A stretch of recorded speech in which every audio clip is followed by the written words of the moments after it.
Johnny Stapleton here for IrishBoxing.com. First time we got to sit down with Denis Hogan.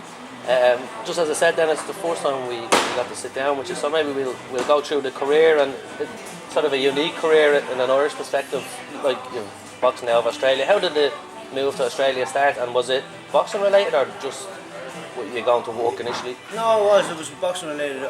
We boxed in a team, and we brought an Irish team out to Brisbane and out to Sydney. And when we got there, it was a pro-am night, and we boxed against the Australians. But the pro coach there, Steve Deller, who's now my coach, he seen me and said, Denis, would you like to go professional? Would you like to stay out here? And at the time, I wasn't thinking professional, but after a couple of years, when I came back, then I decided, that might be a good move.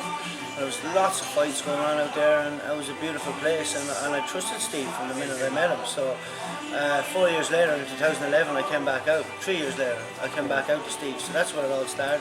But a lot of people would have the perception that, fellas go over to work and probably, didn't think they could turn pro in Ireland, so they just went out to work, and then people got on their ear. But he actually sort of headhunted you in a way. Oh yeah, well, he asked me to stay from that moment on. Yeah, I know a couple of other guys that were pro out there went out there originally to work. I know I probably originally went out on a year out, drinking and working and messing and holiday, and then I eventually stayed, and then eventually.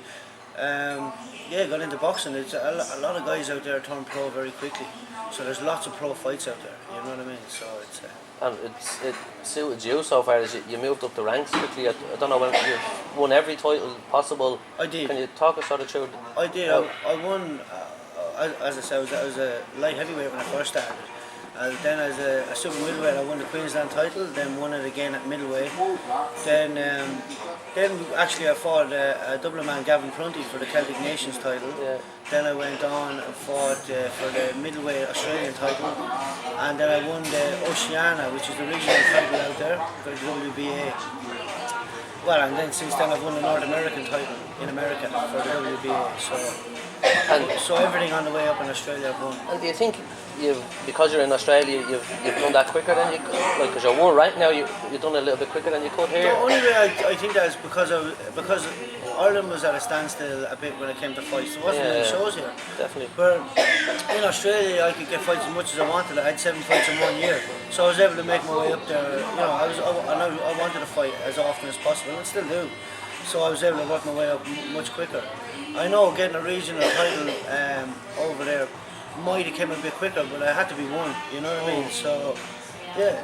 And then, just a lot of people would give Australia stick for the level it's at, or can you sort of fill us in on the level that it is out there? I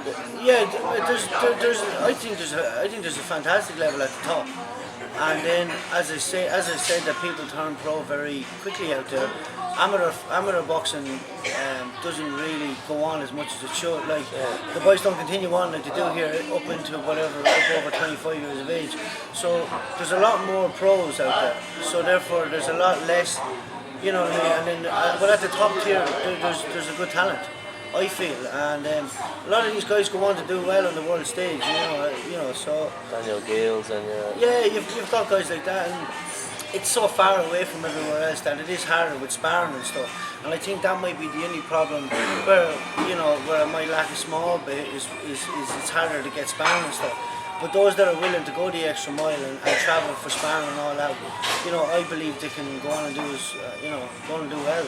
And as you said, is it a smaller family then? Is it like, say, if you wanted to spar Daniel Gale, or he's looking for sparring, or are you easy enough to get like world-rated Australian sparring? I've been very lucky to get world-rated Australian sparring. I spar with Gale, I spar with Jeff Horn, who's an excellent up-and-coming fighter. I spar with guys in my gym too, which is the main gym in Brisbane. Yeah. And even Lenny Zabravinia there also, who fought for the IBF, and he's coming back now. He's a very strong fighter. And I'm probably leaving out another 1 or 2 guys that I've been getting excellent sparring with. Like, you can't really get much better sparring than that all over the world. And so I'm lucky that way that I'm kind of in the mix with those guys, because some of them will seek me out for sparring. Yeah, and what's your profile like over there? Would you be as big a name as a Gale, or from fighting on telly over there? Or? From what I notice, the main sports over there is rugby and stuff. And if you're a rugby player over there, you're practically a god in the country. boxing is not like Ireland where people are more interested in it. You know.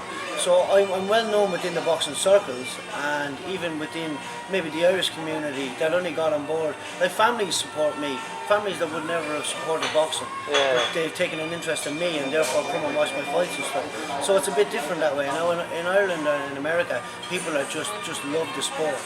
So therefore that's, you know, I've had 3 fights in America now, and people are recognising me. And after my fight when I was there the last time, lads had travelled from Canada to come down and see me because they'd seen me there before on CBS. Yeah. So it's different that way. Do you get me? I know what you mean. And then just you've sort of brought up America. You've made the move. You've conquered Australia, as we say. You've made the move to America, and just how's that going for you? Excellent. Well, since November, I've had 3 fights there, and you know, main event on CBS twice.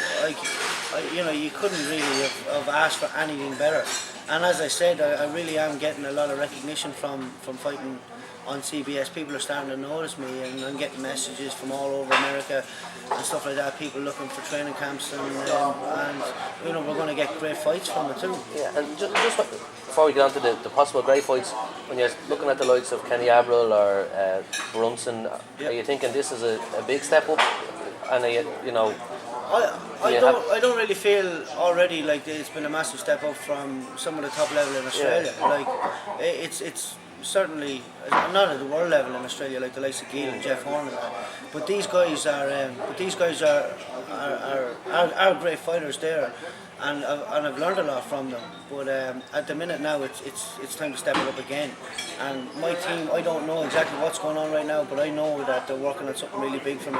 They're just giving me 2 weeks off to rest the mind and the body, and then hopefully a cracker of a fight should be made. You're not going to give us any. I know you know. But you're not going to give us any indication, no. Yeah, because you're world rated. You must be close now, I want right? to fight for the WBA and the IBF. And and I'm hoping one of those fights are made for the next couple of months. And if you look at either champion or would look, anyone you prefer, or you think of you maybe even not stylistic wise, maybe just to be honest, profile wise? I would myself prefer the IBF. After that, then the WBA. You know, that's just that's what I prefer. But and do you know how many fights are in between you getting them shots? Like, is it 1 fight or 2 or? Well, we want to go for it now. Oh, now? Yeah, we do. But again, as I said, I want to stay busy, and my team want to keep me busy. So if something like that doesn't come off straight away, we'll get another fight. I'm signed with Greg Cohen Promotions, and you know they've got all the CBS Sports Network fights. So if we need to slip in another fight, we can easily, and it'll be on live TV in America. So. And what's it like being that close? Like, is it nervous? Are you nervous, like saying, "Come on, we want to get it done," or you know, if we take a fight in between, don't want to be too big of a risk in case. Oh yeah, no, I get you. No. I just believe what's meant to be will be. I'm very confident in my ability, and I know my team are doing exactly what's right for me, and I just have to trust that, and I do believe in it. And so I'm just easy to go with exactly whatever happens. Personally, if I got a phone call right now saying I'm fighting for the world title, I'd probably be the happiest man in Dublin right now. But if I don't get that, I know that it's just going to improve me. Another fight's going to improve me. Yeah, and just like you're on the verge of a world title shot, so you kind of, and you've won so many titles on the way, but you never got to fight for an Irish title. That was something you wanted, wasn't it? But it's probably nigh on impossible now, unless a lot later down the line, maybe. That's it. Like it won't happen now at this particular moment in time. I'm ranked 6th with the IBF now, and we're waiting for the next ranking to come back out again. So you know, and also you know, it's quite possible it could be made mandatory for the WBA interim world title also, and so that's going to come up, I think, at the next meeting with the WBA. So you know, again, like who knows what could happen in the future, but for now, like I'm solely focused on. And have they got any plans to bring you back to Ireland, even if you won a world title? Or there's talks going on right now. Yeah, there's talks going on right now. So my manager was meant to come over for a fight up in the stadium. He was meant to be talking with people, and I was meant to come there, but you know, family situations has meant that my manager couldn't come over. We didn't get to have those talks, but I'm sure they're staying in talks, and whatever is going to happen will happen. I'm very excited for a fight in Ireland. Yeah. You know, I'm very excited for a fight. And it's starting to kick off a little bit back here now, like different from when you went, I suppose, as well. Yeah, well, you know, even from when I won my first Queensland title over there, I started to Irish, especially Kildare people, but Irish people in general were getting excited, and I was getting messages and all that kind of stuff. You know, I couldn't have imagined to have gotten the support that I have. I can't, but you know, sometimes it's overwhelming. Like I just have to step back and go, this is great. You know, Irish people have really supported me in Australia and in Ireland, and even all over the world. Like, people from Canada travelling to my fights in America, like it's just, you know, crazy. I appreciate it so much. And just some of the, I presume you deem yourself Ireland's best light middleweight at the minute, and someone like, I suppose, Dee Walsh, maybe not so as vocal as Fitzy, but they would like a fight with you. Yeah, well, look, if that comes up and it's you know and it's progression for my career, then I'm sure my team will jump on it. I'm ready to fight with whoever my team want me to fight. I have full trust in them, and I'm gonna, you know, I want to be the best, and I know I've got to fight the best. And whoever they put in front of me, I'm ready to fight. And would you keep an eye domestically on the weight now, or you? Not particularly. The last time I checked, I was ranked 1 in the light middleweights in Ireland. Well, I presume being world ranked, you would have to be deemed the number 1. Yeah, but even when I wasn't ranked in the top 15, I was ranked number 1 still. Yeah. As far as I can remember. Well, unless they put, because Dee has the title, maybe just naturally goes up to 1. Yeah. So, and what is Dee looking to? Is he looking to defend his title much longer? Or is he looking to take a step up soon? There was definitely, when we met him after, there was talk of yourself, and they were talking about possibly Fitzy, but they wanted television for that, like to take a fight like that should be on television and the both boys make money. But I think he's probably looking towards British titles soon. Yeah. Okay. But just domestically, like there is some scraps there, but hopefully it turns into a middleweight situation where everyone's at world level and they can be done for bigger fights. See, that's what I mean. I'm focused now on the world title, and I believe, you know, you get that, then you can have the likes of a domestic in Ireland. You know what I mean? Something massive for Ireland, you know, which would be great, you know. Like the likes of Duddy and Lee, you know, like they were at a great place in their career to have a fight, and then obviously I know Duddy retired, but something like that was perfect. Them meeting before then wasn't, you know what I mean? Yeah. That's what I believe. I believe, you know, both guys get up there and then go for it, you know. Possibly even Spike Lee down the road. Yeah, you know what I mean? Similar. Wouldn't that be great for or Macklin Lee and so forth. Yeah, exactly, yeah. And then just finally, is there anyone else in Australia we should be looking out for? Some Irish kids, like I know there's TJ Dottney's doing well. TJ. There's a lot of them popping up. I don't really look too much into it. I'm focused on my career now at the minute, but can I just so you seem to get more regular fights than them? Are a lot of them in the different promotional stables, or? Yeah, like all the rest of the guys there, like TJ.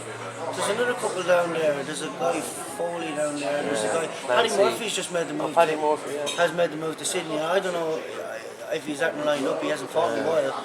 But there's another Clancy. There's another guy. And so Tony Senior. So there's guys all down in Sydney and that. Like I'm the only one left up in Brisbane. They're having probably big Irish fight nights there in Sydney, which is probably great for money and getting people to the fights and stuff like that. It's probably good. Finally, again, I know I say finally, just would you encourage other young Irish fighters? You know, it's an avenue they can take to go to Australia. I get a lot of messages from guys that are saying, oh, what's the story out there? What's like, and for me personally, I'm thinking like. I've gone out there and I've made a good career for myself, you know, and I've had a great team and great sponsors and everything. And but now I'm sort of looking towards, like, you know, we've got American promoters now, and all my fights are going to be out there. So it is a bit of a long route. If you want to go with it, if you believe you're going to be a world champion and you want a world title, it's a long route to take to go all the way out there and then go back again and try and relocate each time. You know, so it's up to themselves. But yeah, there's fights out there, and if you just want fights straight up, it's a good place to go. And it's summer. And it's beautiful. It's beautiful. Yeah. Like to get up and go for a run in the morning. You're nearly getting out of bed because it's too hot. But you are in Brisbane, it's the subtropics. Yeah. You know what I mean? Then you go for a run, you can make weight easy, it's beautiful weather, and it's just great, you know. Especially the weekends, you can really relax, you can go and chill out. You definitely have to try and get out to a fight out there. But appreciate your thought. Thank you very much. Lovely, thanks. Thank you.